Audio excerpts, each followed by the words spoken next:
Okay yes so good morning everyone, welcome to JRF Adda. आ जाओ, सभी लोगों का स्वागत है क्लास में। जल्दी जल्दी फटाफट आ जाएं सभी लोग और बताओ ऑडियो वीडियो क्लियर है। गुड मॉर्निंग और हैप्पी जन्माष्टमी सभी को। और आज जो है जन्माष्टमी के मौके पे मेरे यहाँ लाइट नहीं है, तुमको आवाज आ रही होगी, कभी भी लाइट जा सकती है। चलो जल्दी जल्दी आ जाओ यार, स्टार्ट करते हैं क्लास को इससे पहले कि लाइट चले जाए।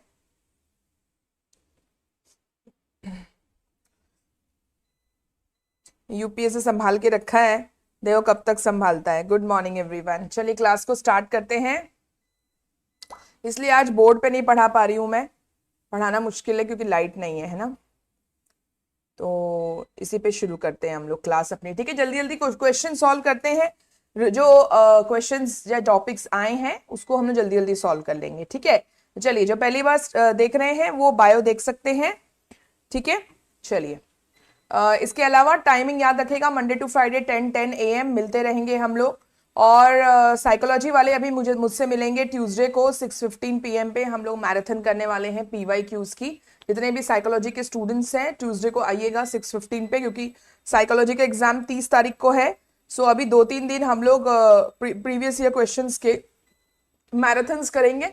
सो please come psychology students at 6:15 from Tuesday, ठीक है, फ्रॉम टुमारो। बाकी 10 पे आपका तो है पेपर 1 की क्लास होती है मंडे टू फ्राइडे। इसके अलावा आप सभी को पता है कि यहाँ पे जो है सिर्फ वही बोलते हैं ना, कोर्स ही देना नहीं है, इवन आपकी जॉब की भी गारंटी हम लोग लेंगे। जॉब मिलना होगा ही होगा, नेट JRF निकालते हो then there are lot of opportunities जो आपके लिए खुल जाती है, मिलने लग जाती है, जिसको ग्रैब करना बहुत जरूरी है। पेपर 1 प्लस पेपर 2 का कोर्स है, याद रखिएगा। अभी तो खैर ये 20% डिस्काउंट 25 अगस्त तक ही था, but again if you want to take you can call to the helpline number. यहाँ पे आपको हेल्पलाइन नंबर मेरे पीछे दिख रहा होगा, बट बाकी PDF में आपको दिख जाएगा हेल्पलाइन नंबर, वहां से आप जो है कॉल कर सकते हैं, ठीक है। हर सुपर 100 का बैच जो है वो शुरू हो जाएगा जल्दी ही, जिसमें पेपर 1 में मैं पीपल डेवलपमेंट एनवायरनमेंट जल्दी स्टार्ट करूंगी, बस कुछ ही दिनों में। और ऐसे ही एजुकेशन और साइकोलॉजी में भी न्यू न्यू यूनिट स्टार्ट होंगी। So if you want to join the batch you are welcome to this दिसंबर बैच। चलिए क्लास को स्टार्ट करेंगे। इससे पहले आपको बता दूं, JRF अड्डा ऐप डाउनलोड करना बहुत जरूरी है। इस क्लास की PDF या कोई भी क्लास की PDF आपको वहां पे मिल जाएगी। साथ में all India JRF live test भी लेते रहिएगा एवरी मंडे और थर्सडे, यानी कि आज जरूर होगा 8 AM to 8 PM, लगाते रहिए ये, ठीक है, मॉक टेस्ट। चलिए स्टार्ट करते हैं क्लास को। तो आपके पास जो है पहला क्वेश्चन स्क्रीन पे है, गिव द आंसर। मैम इसका रिकॉर्डेड तो मिल जाएगा ना? हाँ भाई, क्यों नहीं मिलेगा, यूट्यूब पे तो रिकॉर्डेड ही मिल जाता है, इसमें क्या है। चलिए, गुड मॉर्निंग एवरीवन, स्टार्ट करिए क्लास को। सभी लोग क्या जन्माष्टमी मनाने के लिए गए हुए हैं? एग्जाम भी हो गया है कुछ लोगों का, तो अब पढ़ने की इच्छा खत्म हो गई है अब रिजल्ट का वेट करेंगे। चलो भाई, जल्दी जल्दी क्लास को शेयर करो, सब्सक्राइब करो, चैनल को लाइक करो, सब कुछ करो और जल्दी से क्वेश्चन सॉल्व करेंगे। चलिए, हाँ श्रुति पूछिए, एडवाइस जो भी आपको पूछना है।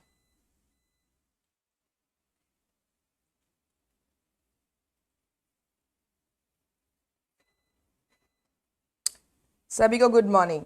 देखिए, NEP 2020 has recommended for setting up multidisciplinary education and research university. Meru को हमने देखा था, पढ़ चुके हैं। IIT और IIM के लेवल का होगा वो मेरू, ठीक है, बिल्कुल सही है। MERU will aim at attaining highest global standards in quality education. So दोनों ही सही है। एंड लेकिन लेकिन लेकिन R is not the correct explanation of A। देखो यहाँ पे यहीं पे क्वेश्चन गलत होगा तुम्हारा, एक तो करके आ जाओगे तुम लोग, ठीक है। लेकिन देखो यहाँ पे ये बोला है कि NEP 2020 ने रिकमेंड किया है, क्या इसका एक्सप्लेनेशन ये होगा because MERU will aim at attaining highest global standard in quality education. यार ये क्वेश्चन इसलिए मैंने लेकर आई थी, मुझे भी ये क्वेश्चन एकदम ऐसा लगा कि यार इसका आंसर तो ये है, बट सी वेरी केयरफुली। लेकिन तुम लोग के लिए एक अच्छी बात यह है कि असर्शन रीजनिंग के क्वेश्चन आ नहीं रहे हैं इस बार, तो इतना टेंशन लेने की जरूरत नहीं है। बच्चे ऐसा बोल रहे हैं कि असर्शन रीजनिंग के क्वेश्चन आ नहीं रहे हैं, तो ठीक है, बट इसका आंसर क्या है? B इज द आंसर, ठीक है। चलो नेक्स्ट क्वेश्चन। मल्टीपल स्टेटमेंट वाले ज्यादा आ रहे हैं क्वेश्चन, मैच द फॉलोइंग वाले ज्यादा आ रहे हैं क्वेश्चंस, ओके, और वन लाइनर क्वेश्चन जो है वो ज्यादा आ रहे हैं। Thank you so much Isha.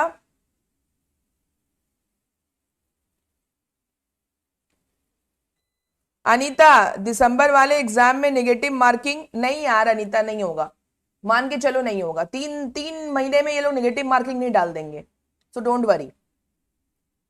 Objectives of open distance learning and online programmes are, क्या है ऑब्जेक्टिव? हाँ, एसर्शन रीजनिंग नहीं आ रहा है, वही मैं बोल रही थी, चिल 21st चिल, यही बात मैं कह रही थी। नरेश, आप हायर एजुकेशन की अभी जितने भी मैराथन्स हुए हैं सब देख लीजिए, और ना संडे को जो हुआ था ना, मैंने क्लब करके एक मैराथन बनाया था संडे का, वो भी एक बार देख लेना।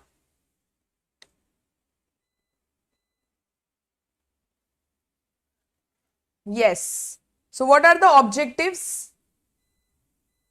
Very good. Objectives are to improve access to higher education, to increase gross enrolment ratio, हमें पता ही है, and to provide opportunities for life long learning. Very good. Next question, quality of higher education can be improved by, कैसे quality को improve करेंगे?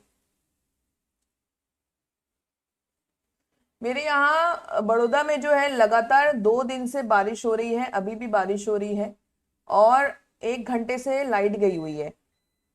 सही में ये जो चल रहा है तुम्हारा, ये सब यूपीएस का कमाल है। अब देखो कब तक चल पा रहा है, देखते हैं क्लास कब तक चल पाएगी। इसे थोड़ा फास्ट करते हैं हम लोग, ठीक है, ताकि ज्यादा से ज्यादा क्वेश्चन सॉल्व कर लें।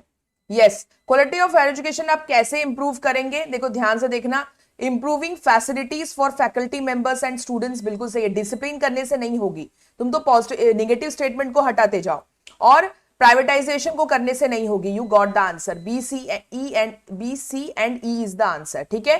फैसिलिटीज इंप्रूव करेंगे, एक्सपोजर बढ़ाएंगे हम फैकल्टी मेंबर्स का, और सेकेंडरी एजुकेशन सिस्टम को स्ट्रेंथन करेंगे, तो हायर एजुकेशन की क्वालिटी अपने आप इंप्रूव हो जाएगी। याद है ना तुमको, जब यूनिवर्सिटी एजुकेशन कमीशन आया राधाकृष्णन जी का, उन्होंने भी यही बोला था कि सेकेंडरी एजुकेशन को स्ट्रेंथन करना बहुत जरूरी है for improving the quality of university education, ठीक है। So B C and E is the answer. Next question, ये ऐसा क्वेश्चन आया हुआ है, ध्यान रखना, ये डिजिटल इनिशिएटिव्स वाला, इसलिए सेम इसी टाइप का मैं क्वेश्चन लेकर आई हूं। ऐसे ही मैच द फॉलोइंग में आया है, 2 शिफ्ट से लगातार आ रहा है इस टाइप का क्वेश्चन, तो थोड़ा ध्यान से करना। सारे डिजिटल इनिशिएटिव्स को एक बार रिवाइज कर लेना, ये इजी होता है match the following. Good morning Firdaus. Shruti क्या पूछ रही है? मैम मैंने बीसीए किया हुआ है, एमसीए से नेट की प्रिपरेशन भी कर रही हूँ, साथ में एमए इंग्लिश लिटरेचर कर रही हूँ, तो क्या उसके बाद मैं बीएड कर सकती हूँ? उससे मैं संविदा, संविदा कौन सा एग्जाम है भाई, मुझे नहीं पता है, देखना पड़ेगा मुझे। श्रुति, कौन सा संविदा का एग्जाम होता है?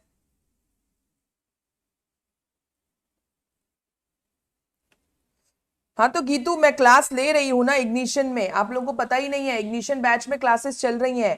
पीडी की 4 क्लासेस हो गई, अब हायर एजुकेशन की आज से शुरू होगी 4 बजे, ठीक है। चलो, इसका आंसर क्या होगा? 4th is the answer. E Acharya जो है वो क्या है? Integrated e content portal for projects under NMEICT। E Acharya होता क्या है, पहले तुम लोग ये बताओ जल्दी से फटाफट। ई कल्प क्या है? डिजाइनिंग के लिए है, बिल्कुल सही है। इम्प्रिंट जो है आपका road map to pursue engineering challenges, बिल्कुल ये रिसर्च के लिए है। और भीम जो है वो यूनिफाइड पेमेंट इंटरफेस है, ये मैं करवा चुकी हूं तुम लोग को ये क्वेश्चन, ठीक है। चलो नेक्स्ट क्वेश्चन पे आ जाओ, 2 स्टेटमेंट है, फटाफट आंसर करेंगे।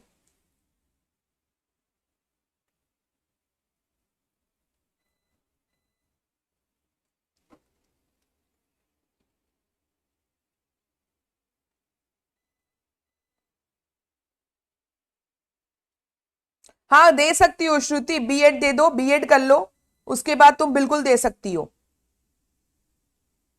बीएड करना बहुत जरूरी है उसके लिए, ठीक है। जो भी टीचिंग एग्जामिनेशन होता है ना, उसमें बीएड इज कंपलसरी, बीएड तो आपको करना ही पड़ेगा, उसके बाद आप बिल्कुल एग्जाम दे सकते हो, कोई भी teaching related. Yes, very good Samreena, very good Shadma, बहुत सही।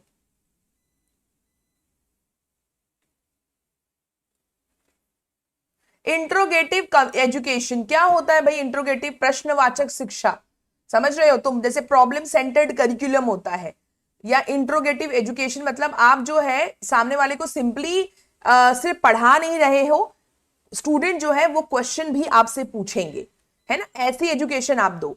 तो interrogative education begins with the premise that we are embedded in a communal reality, ठीक है? सामुदायिक वास्तविकता में अंतर्निहित है। स्टेटमेंट 2 है, we can not know this communal reality truly and well unless we ourselves are consciously and actively in community with it as knowers। इसलिए interrogative education की जरूरत है। जब आप सोसाइटी में रहते हैं ना, तो यू नीड, मतलब कहते हैं ना कि सोसाइटी में रहकर आपको रियलिटी के बारे में पता चलता है, और एजुकेशन भी इसी टाइप का देना चाहिए बच्चों को कि रियलिटी को वो समझ सके। प्रॉब्लम सेंटर्ड करिकुलम जब रहता है, जहां पे आप जो कंसेप्ट पढ़ते हैं उसको रियल लाइफ की प्रॉब्लम को सॉल्व करने में उस कंसेप्ट को यूज करते हैं, ठीक है? ये सारी जो चीजें हैं ना इंटर रिलेटेड है। ओके, मतलब आप समझो कि रिफ्लेक्टिव, यहां पे आपका रिफ्लेक्टिव जो लेवल का टीचिंग होता है वो भी आ जाता है। ये सारे वर्ड्स जो है ना एक दूसरे से इंटर रिलेटेड है, याद रखना तुम लोग। तो ये कोई बहुत नई बात नहीं है, इंट्रोगेटिव एजुकेशन सब एक दूसरे से मिला हुआ है। So both the statements are correct, ठीक है? चलो नेक्स्ट क्वेश्चन पे आएंगे। Measuring productivity in higher education is challenging due to the following factors. देखो इस टाइप के एनालिटिकल क्वेश्चंस बहुत ज्यादा आ रहे हैं, ठीक है? क्योंकि ये एनालिटिकल क्वेश्चन क्यों देते हैं एनटीए वाले? ताकि आपका टाइम ज्यादा वेस्ट हो। मल्टीपल स्टेटमेंट वाले क्वेश्चन क्यों देते हैं? ताकि आपका टाइम ज्यादा वेस्ट हो, ठीक है? वन लाइनर क्वेश्चन फिर भी जल्दी बन जाएगा, पर मल्टीपल स्टेटमेंट ढूंढने में टाइम लगता है कि what is the answer. Okay, इसका कारण ही यही होता है कि बच्चों का टाइम जो है ज्यादा जाए, और ऑब्वियसली उनको 1% निकालना है।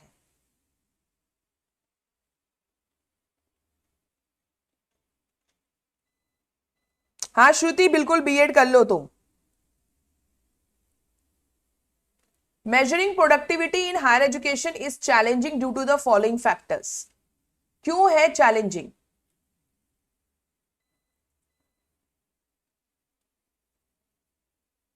All the best, self love, all the best, don't worry, सब कुछ अच्छा जाएगा, सबका जेआरएफ निकालो, लेकिन ध्यान से करना, क्वेश्चंस को बहुत आराम से करना, निकल जाएगा नेट जेआरएफ। टफ नहीं आ रहे। और हाँ, एक और टिप मैं देना चाहती हूँ, जो जून का कैंसल्ड एग्जाम था ना, अपने पेपर 2 में वो जून का पेपर जरूर कंसल्ट कर लेना, ठीक है? मैं सबको बोल रही हूँ ये चीज, मैं एजुकेशन वालों को बोलना भूल गई थी, बट अब जो जितने लोग हैं ना उन सबके लिए खास ख्याल रखेगा। तो जून का कैंसल्ड एग्जाम है ना, उसमें पेपर 2 का क्वेश्चन जरूर देखकर जाना, ठीक है? चलो, सो what is the answer? Yes, very good. सिर्फ आप डी को हटा दो, in difference towards quality among faculty, obviously इसको हटा दो। बाकी सारी चीजें जो है वो हायर एजुकेशन में प्रोडक्टिविटी नापने के लिए एक चैलेंजिंग फैक्टर है, ठीक है? जैसे joint production of multiple outputs, multiple outputs जो आते हैं तरह तरह जगह जगह से जो आ रहे हैं आउटपुट्स, उसका joint production. Heterogeneous inputs and outputs, बहुत तरह तरह के इनपुट भी आते हैं, बहुत तरह तरह के आउटपुट भी आ रहे हैं। नाउ अगर आपको प्रोडक्टिविटी मेजर करना है तो आपके लिए चैलेंजिंग हो जाता है ना? Quality change over time, quality variation across institution and systems. अच्छा क्वेश्चन था, सोचने में थोड़ा मजबूर करेगा तुमको, ठीक है? लेकिन indifference towards quality among faculty, ये नेगेटिव स्टेटमेंट हो जाता है, इसको हटा दो।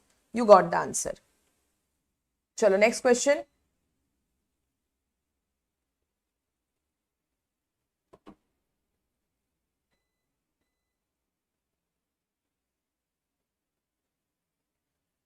The first commission for higher education is in post-independence period in India was headed by?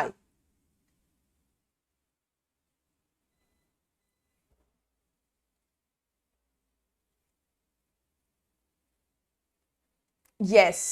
First commission कौन करेगा? What is the answer? Radhakrishnan ji, ठीक है? राधाकृष्णन कमेटी जो बनी थी, और आपका यूनिवर्सिटी एजुकेशन कमीशन ही पहला कमीशन है in the post independence period. Next question. Charak, Sushruta, Varahamihira, Kanad, मिलाओ इनके जिस किन किन फील्ड में ये महारत हासिल था, इनको बताओ।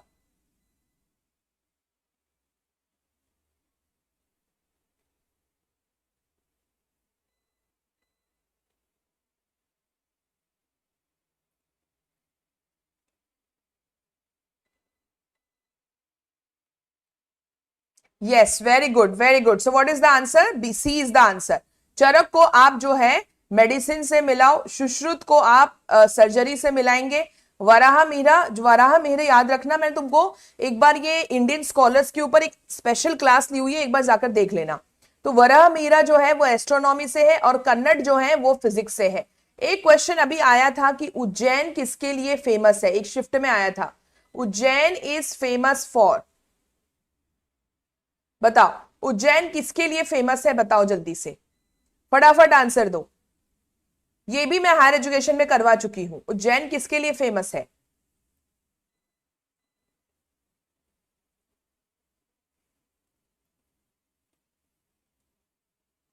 यस, क्वेश्चन बहुत रिपीट हो रहे हैं, क्वेश्चन जो है बहुत रिपीट हो रहे हैं. एक और क्वेश्चन आया था अभी, मैं तुमने देखा होगा सोल्यूशन में, जिसमें यूनिवर्सिटी दिया है और ईस्ट से वेस्ट, ईस्ट टू वेस्ट आपको अरेंज करना है उसमें. ठीक है, तो वहां पर भी आप लोग, मैंने वो सोल्यूशन में भी करवाया है. Yes, very good. किसके लिए फेमस है? एस्ट्रोनॉमी के लिए. ठीक है, ईस्ट से वेस्ट जो आपको मैंने ईस्ट से वेस्ट यूनिवर्सिटी का नाम दिया था. यूनिवर्सिटी क्या दी हुई थी देख लो, तक्षशिला दी हुई थी.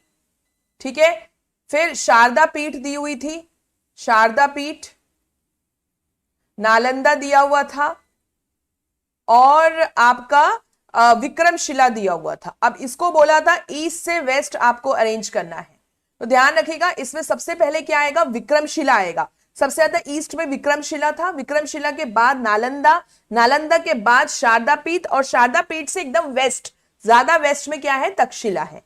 ठीक है, शारदा पीठ जो यूनिवर्सिटी है वो एंशियंट एक मंदिर भी है, तुम्हें पता, सुना होगा तुमने, ये मंदिर भी है और सेंटर ऑफ लर्निंग भी था ये.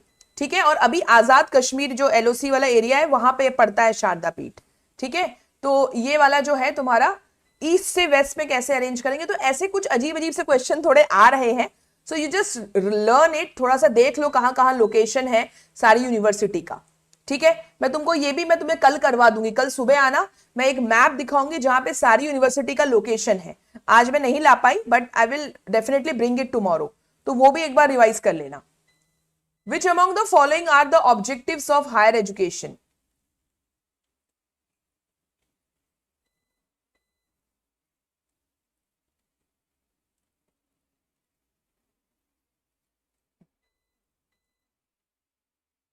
नहीं सचिन, संस्कृत कमीशन जो पूछा था ना, तुमको पता है ये भी एक हायर एजुकेशन में ही प्रीवियस ईयर क्वेश्चन था.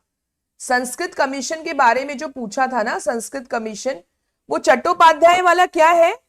अच्छा चैटर्जी, हाँ वो चैटर्जी, बिल्कुल सही बोल रहे हो. एक देखो संस्कृत कमीशन पूछा था, याद रखना, डॉक्टर सुनीति कुमार चैटर्जी है, ऐसा कुछ नाम है. ठीक है, मैं एक बार कंफर्म कर लेती हूँ, डॉक्टर सुनीति चैटर्जी है, एक बार देख लेना. ठीक है, संस्कृत कमीशन. और एक पूछा था कि national commission on teacher education, ऐसे करके पूछा था, national commission on teacher education. ठीक है, तो इसके जो है ना वो डॉक्टर एस चट्टोपाध्याय है. थोड़ा सा ध्यान रखना, दो तीन चीजें हैं जो पूछी गई हैं, मे बी रिपीट हो सकती हैं, सो जस्ट रिमेंबर इट. ठीक है, हाँ yes, Suniti Kumar Chatterjee, very good Priyanka, thank you so much dear. Suniti Kumar Chatterjee है और 1956 में आया था ये संस्कृत कमीशन. थोड़ा देख लेना एक बार. ठीक है, यस. तो ऑब्जेक्टिव क्या है इसके? Very good. What is the answer? B and D is the answer. Okay, B and D is the answer. To promote economic growth के लिए हायर एजुकेशन यूज होता है and to promote critical thinking. Very easy. Next question.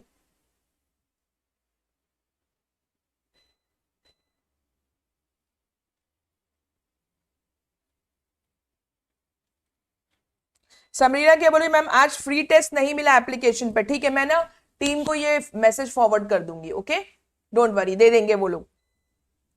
As per the preamble of the constitution, India is a secular country. बिल्कुल सही बात है. Setting up educational institution by religious minority communities is against the institution. बिल्कुल गलत है भाई, हमें पता है कि रिलीजियस माइनॉरिटी ही क्या, इवन माइनॉरिटी लैंग्वेज के बेस पे हो तो भी आप, you are free to set up the education institution. ठीक है, so this is correct and 2 is incorrect. चलो नेक्स्ट क्वेश्चन पे आ जाओ. Who is the visitor of all the central universities. अब देखो ये गवर्नेंस इन हायर एजुकेशन पे क्वेश्चन इतना नहीं आ रहा है, पर इसका मतलब नहीं है कि नहीं आएगा। नेक्स्ट शिफ्ट वालों ये चीजें ध्यान रखो, जो क्वेश्चन पहले आता है ये भी जरूरी नहीं है कि वही रिपीट हो, तुम्हारे लिए हो सकता है नए स्लॉट का क्वेश्चन आए। ऐसा कई बार देखा गया है, जब पहले भी एग्जाम हुआ है ना, तो इफ यू विल सी कि जो पहला स्लॉट मतलब जैसे 4 एग्जाम एक साथ हुए, उसमें कुछ क्वेश्चन जरूर रिपीट होते हैं आपस में। जो दूसरा स्लॉट होता है ना, उसमें वो दूसरे टाइप का क्वेश्चन लेकर आते हैं दूसरे टॉपिक से। तो इसके लिए भी मेंटली प्रिपेयर्ड रहना। सो इट मींस कि आप सब पढ़ के जाएं, ऐसा नहीं है कि सिर्फ वही वही चीजें पढ़ के जाएं कि भैया ये आएगा ही आएगा। Visitor of all the central university कौन होता है? विजिटर प्रेसिडेंट ऑफ इंडिया होता है, ठीक है। और वहीं पे स्टेट यूनिवर्सिटी में कौन होता है? जो स्टेट का गवर्नर होता है वो विजिटर कहलाता है, ठीक है, स्टेट यूनिवर्सिटीज में, ध्यान रखिएगा। चलिए, स्टैब्लिशमेंट ईयर पे भी क्वेश्चन आया हुआ है अभी पिछले शिफ्ट के एग्जामिनेशन में, आंसर करिए। यस, बी द चेंज बिल्कुल टेलीग्राम पे भी होता है पीडीएफ, अभी मैं दे दूंगी, इस क्लास के बाद तुरंत दे दूंगी मैं। और आपका जेआरएफ अड्डा ऐप पर भी मिल जाएगा। बाकी एजुकेटर्स भी क्लास लेते हैं ना, तो जेआरएफ अड्डा ऐप को डाउनलोड कर लो, यहां पर भी आपको पीडीएफ अपलोड कर देते हैं हम लोग। आकांक्षा, मैं क्या बोलूं, जरूरी नहीं है कि तुम्हारा टफ ही आए बच्चे। आकांक्षा, हो सकता है कि इजी भी आ जाए, तो ऐसा मत मान के चलो कि बहुत टफ आएगा, क्योंकि अगर तुमको देखना है ना, तो 2021 का जो एग्जाम हुआ था उसमें जो लास्ट शिफ्ट का पेपर था, मुझे याद है मैंने एग्जाम दिया था उस टाइम पे, पेपर इजी आया था लास्ट शिफ्ट में। सो यू नेवर नो, हो सकता है तुम्हारा इजी आ जाए, ठीक है। चलो, यस, तो यहां पे देखो ये क्वेश्चन ना थोड़ा सा रॉन्ग है, इट इज एक्चुअली रॉन्ग, मुझे देना नहीं चाहिए था, ध्यान नहीं रहा। बट देखो यहाँ पे थोड़ा सा ध्यान रखो, ये क्वेश्चन ही रॉन्ग है। चलो अभी हम देख लेते हैं, नैक का स्टैब्लिशमेंट जो है वो कब हुआ था, बताओ, तुम ही लोग बताओ, नैक का स्टैब्लिशमेंट कब हुआ था? 1994 में हुआ था। एनसीटीई का जो है वो यहाँ पे आंसर में ही, मैं सही आंसर तो यहाँ पे दिया ही नहीं, मैंने लिखा ही नहीं है, छोड़ो, यहां पे सिर्फ ऐसे ही डिस्कस कर लेते हैं। नैक का कब हुआ था? 1994 में हुआ था, इसको ध्यान रखना, 1992 नहीं होगा, दिस इज 1994, ओके। फिर आपका जो एनसीटीई है वो 1995 में हुआ था, इसको याद रखिएगा, ओके। फिर आपका जो एआईसीटी है, एआईसीटी 1987 में हुआ था, दिस इज करेक्ट। और आईसीएसएसआर जो है वो 1969 में हुआ था। प्लीज ये सारी चीजें याद रखना। अब यहां पे आईसीएसएसआर भी कर लेना, आईसीपीआर फिलोसॉफिकल रिसर्च वाला भी कर लेना, आईसीएचआर भी कर लेना हिस्टोरिकल रिसर्च वाला, ये सारे जो है करके जाना। आईसीएसएसआर कब हुआ, आईसीपीआर कब हुआ, आईसीएचआर कब हुआ, just do it, establishment year ही याद रख लो, काफी है। चलो next question.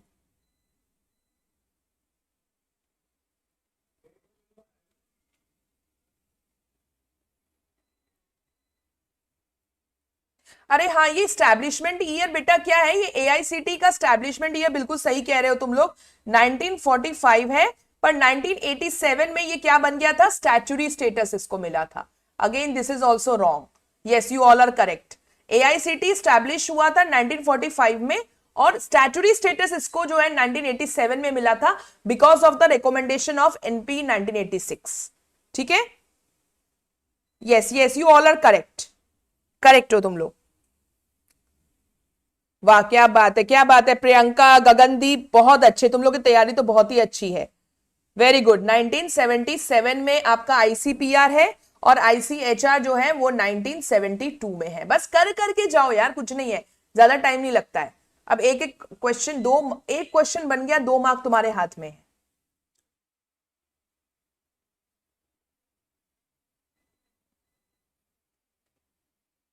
UGC has mandated a 6-month module syllabus for UG courses for all branches of higher education with the objective. कौन सा था भैया 6-month मॉड्यूल सिलेबस जो उन्होंने मैंडेटरी कर दिया?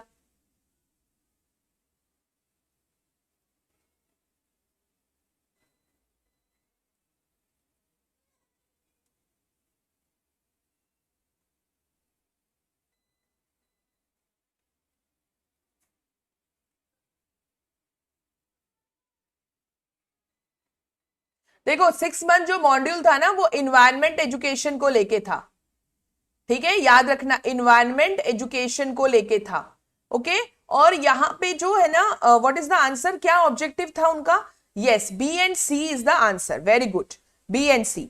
हाँ सचिन, मैं तुमको यही क्वेश्चन बोलने वाली थी and you have given that comment. बिल्कुल, अभी एक क्वेश्चन आया था, इन्वायरमेंट एजुकेशन जो है वो किसने इंप्लीमेंट, लॉन्च बोलो कि किसने किया था इन्वायरमेंट एजुकेशन। तो याद रखना इन्वायरमेंट एजुकेशन को लॉन्च करने में यूनेस्को का हाथ है, ठीक है, यूनेस्को का हाथ है।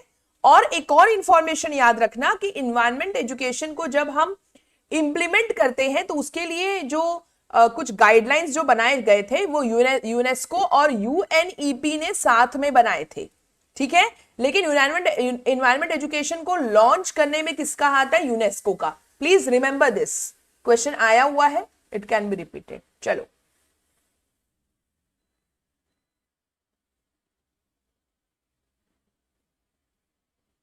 UGC has introduced CBCS for all higher education institution as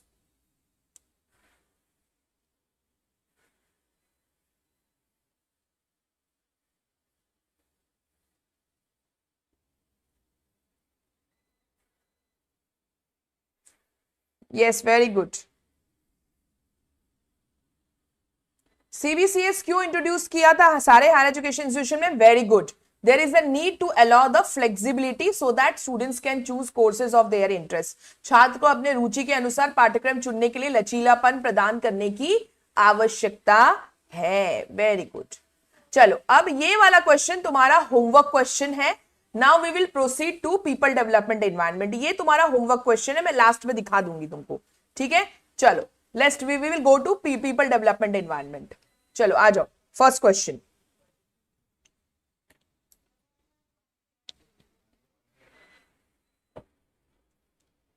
हाँ बिल्कुल सचिन, टेलीपैथी ही हुई है सचिन, आपका एग्जाम कैसा गया, पब्लिक एडमिनिस्ट्रेशन का था शायद।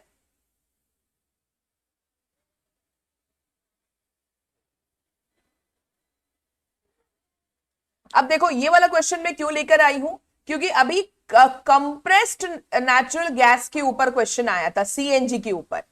उसमें क्वेश्चन ये था कि कोल है, पेट्रोल है, डीजल है, इन सब में सबसे कम पॉल्यूटेंट्स कौन रिलीज करता है। देखो पॉल्यूटेंट्स तो रिलीज करते ही हैं ये, सीएनजी में मीथेन रहता है ज्यादा, and this is also like a fossil fuel.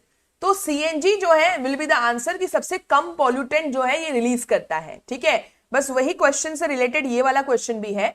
In comparison to coal and oil, natural gas contributes much less to global warming per unit energy. बिल्कुल सही स्टेटमेंट है, because natural gas has lesser hydrogen per carbon atom than oil और coal. ये तो बिल्कुल गलत है। Natural gas is very very you can say, इसका जो कैलोरीफिक वैल्यू भी बोल सकते हो, या हाइड्रोजन पर कार्बन एटम जो है वो ज्यादा होता है as compare to oil and coal, ठीक है, CNG. So R is not correct. CNG के ऊपर भी थोड़ा सा एक बार देख लेना। Identify the natural hazards of geophysical origin among the following. अभी तक नेचुरल हैजार्ड के ऊपर क्वेश्चन नहीं आया है, पर किसी भी शिफ्ट में आ सकता है क्योंकि ये एक टॉपिक छूटा हुआ है उनका। तो नेचुरल हैजार्ड एंड मिटिगेशन एक बार जरूर देख लेना।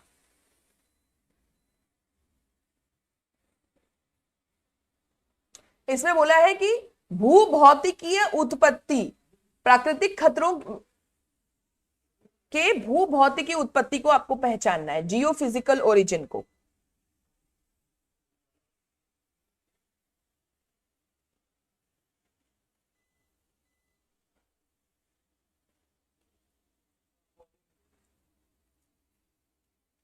वेरी गुड सचिन, बहुत बढ़िया, बहुत अच्छा पेपर गया इसका मतलब, गुड। देखो जियोफिजिकल ओरिजिन अगर हम देखें तो वाइल्ड फायर्स जो होते हैं, जंगल की आग, ये जियोफिजिकल रीजन नहीं है, ओरिजिन नहीं होता।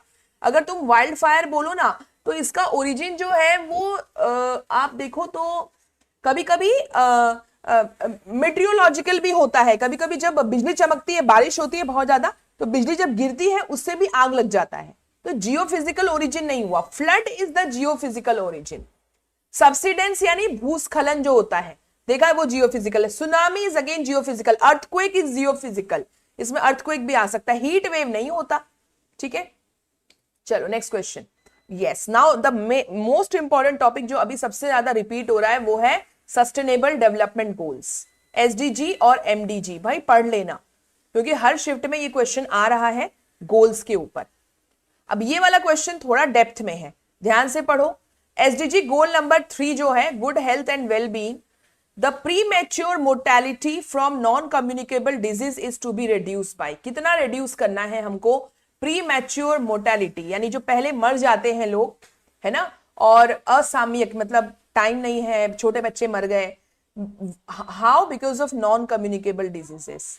तो ये कितना तक रिड्यूस करना है हमको? Yes, very good. What is the answer? 50%। याद ही हो गया तुम लोगों को। नेक्स्ट क्वेश्चन, क्योटो प्रोटोकॉल आ रहा है, ठीक है, क्योटो प्रोटोकॉल के ऊपर भी क्वेश्चंस आ रहे हैं। मॉन्ट्रियल भी कर लेना, पेरिस एग्रीमेंट छोड़ना नहीं, बिल्कुल भी नहीं छोड़ना, सब कुछ पढ़ लेना इसका। एनएपीसीसी पढ़ लेना, आईएसए इंटरनेशनल सोलर एग्रीमेंट के ऊपर अभी क्वेश्चन नहीं आया है, बट आ सकता है तुम्हारी शिफ्ट में। बाकी एनएपीसीसी पे आ चुका है, क्योटो प्रोटोकॉल पे बहुत पूछा जा रहा है, मॉन्ट्रियल पे भी आया था, मैच द फॉलोइंग में आ गया था, सारे के सारे इन्होंने मैच द फॉलोइंग में दे दिए थे, एक साथ कन्वेंशन लिख दिया और उसका ऑब्जेक्टिव क्या है अगले दूसरे लिस्ट में लिख दिया था। So very important. Yes, very good. So what is the answer? 18%। 18 ये हम लोग रिवाइज कर चुके हैं अभी कुछ दिन पहले ही। सेकेंड कमिटमेंट पीरियड जो दोहा अमेंडमेंट भी कहलाता है, उसमें कितना रिड्यूस करने की बात करी थी? 18%। नाउ टेल मी, अब बेस लेवल तो यहाँ पे लिखा ही है, मैं क्या पूछूं तुम लोगों से? 1990 इज द बेस लेवल। ठीक है, अब मैं तुमसे एक क्वेश्चन पूछ रही हूँ, बताओ जरा, पेरिस एग्रीमेंट में जो है what was the base level? Base level क्या था पेरिस एग्रीमेंट में? जल्दी से बताओ फटाफट। पेरिस एग्रीमेंट में what was the base level? एक बार रिवाइज कर लो, जल्दी से आंसर करो। पेरिस एग्रीमेंट में what was the base level?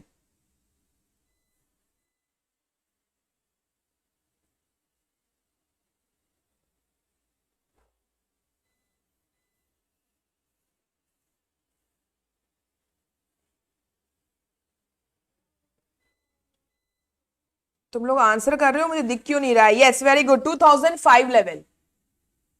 ये मेरे को चैट ही सेक्शन नहीं दिख रहा था। Okay, 2005 level. Now my question is to you कि कौन से कंट्री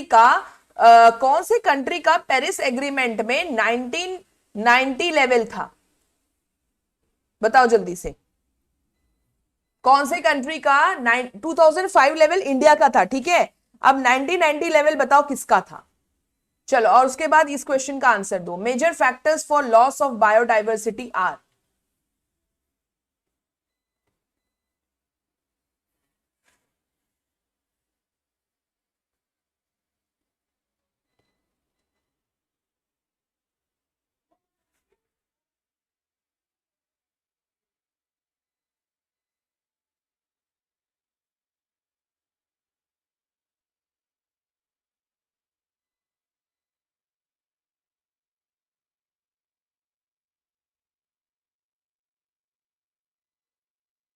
अरे जापान नहीं था नंदिनी, ये करवाया था Shalu, very good. Random shots, very good. European Union का था, ये मैंने करवाया है बेटा। यूरोपियन यूनियन का जो है, बाकी सारे चाइना ले लो, यूएसए ले लो, इंडिया ले लो, इनका 2005 लेवल ही था बेस लेवल, लेकिन यूरोपियन यूनियन ने 1990 लेवल दिया था। यस,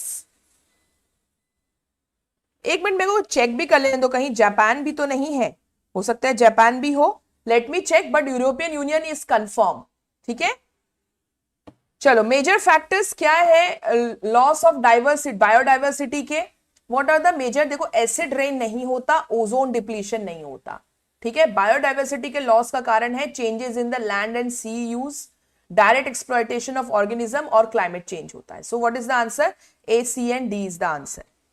यस, चलो अभी आ जाओ फिर से एसडीजी, बताओ।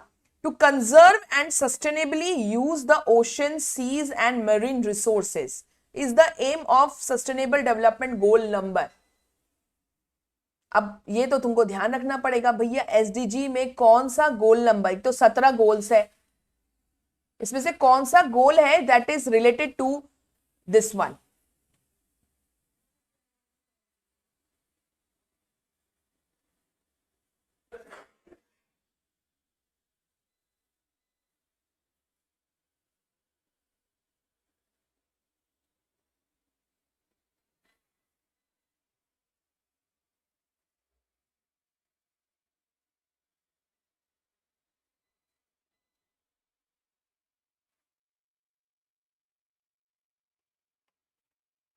अरे यार, ये लाइट भी चली गई है। Yes, very good, life below 14। तुम लोगों को अंधेरा लग रहा होगा बट पढ़ते रहो मेरे साथ, क्योंकि अब जो तो है बहुत हालत खराब हो गई है यहाँ पे लाइट की। एसडीजी 14, ठीक है, ध्यान रखना, एसडीजी 14 जो लाइफ बिलो वाटर था वहीं पे होगा। वाटर से रिलेटेड यार एक एसडीजी 14 ही था, बहुत सिंपल क्वेश्चन है। चलो एक और बता दो, which of the following are priority areas in relation to the SDGs. बताओ, चारों में से बताओ कौन सा प्रायोरिटी एरियाज था, जो नहीं है उसको हटा के आंसर करो।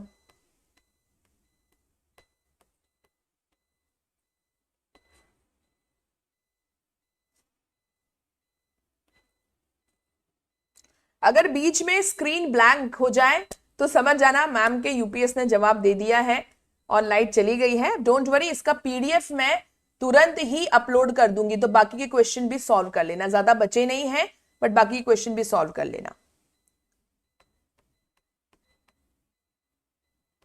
Okay yes, so what is the answer, very good. यहाँ पे रेड्यूसिंग अर्बनाइजेशन हटा दोगे तो नो पॉवर्टी, जीरो हंगर और पीस जस्टिस वाला जो है that is the answer, very good. चलो अब ये वाला बताओ जरा, बहुत अच्छा क्वेश्चन था ये। फाइंड कंटिनेंटल एरोजोल्स में you have to identify the correct sequence in decreasing order. मतलब जो फाइन कंटिनेंटल एरोजोल होता है ना, उसमें सल्फेट, एमोनियम, ऑर्गेनिक कार्बन और एलिमेंटल कार्बन, ये इसको डिक्रीजिंग ऑर्डर में अरेंज करना है, यानी कि सबसे ज्यादा कौन सा एरोजोल